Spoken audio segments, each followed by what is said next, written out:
Assalamualaikum warahmatullahi wabarakatuh. Sejarah seni suara ini saya kira juga berkaitan dengan sejarah seni musik.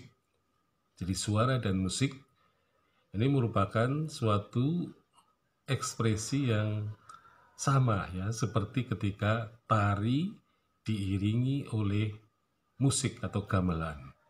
Jadi pada prinsipnya eh, sejarah seni terutama musik ini, karena masyarakat Indonesia mempunyai seni musik tradisional, jadi sebenarnya pada zaman dulu pun seni sudah selalu mengiringi suara dan gerakan.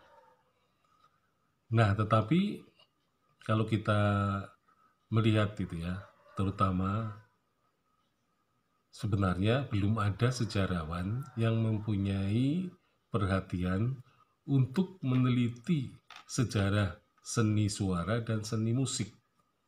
Nah, apalagi pada zaman dulu ya, katakanlah sebenarnya ketika seni musik dan suara itu berkembang, maka sering diiringi dengan upaya perekaman.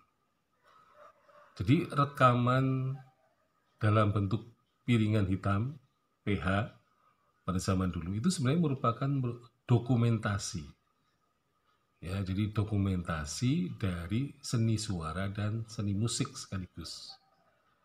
Jadi bagi orang-orang yang ingin menikmati lagu-lagu lama, maka piringan hitam ya, terutama yang berisi nyanyi tembang keroncong misalnya, atau lagu-lagu tradisional yang lain, maka piringan hitam ini merupakan dokumentasi bagi sejarah seni suara dan musik yang kemudian diikuti dengan seni suara dan musik modern, ya, di mana juga dilakukan perekaman dalam bentuk kaset gitu ya.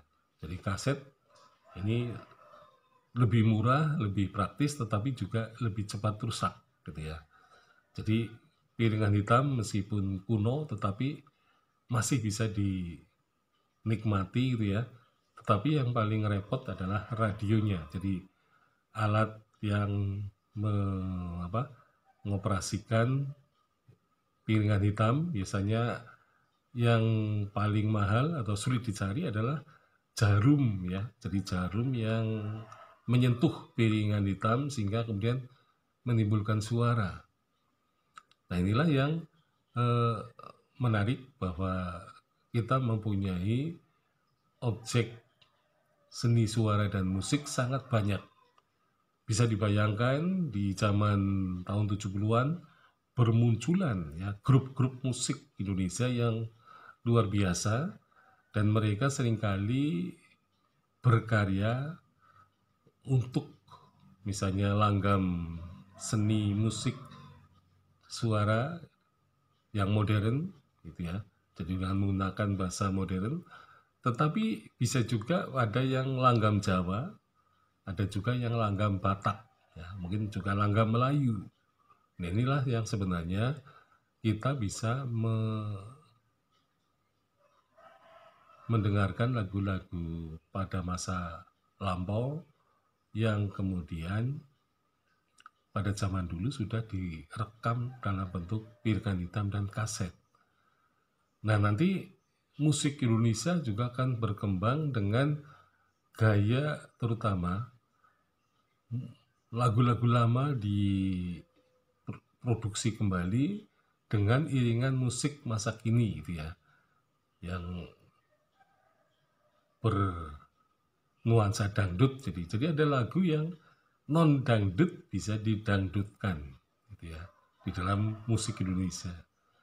Jadi sebenarnya musik Indonesia dengan ribuan kaset yang telah diproduksi piringan hitam, maka sejarawan yang akan mendalami seni musik ini sebenarnya mereka akan mendapatkan banyak dokumen-dokumen yang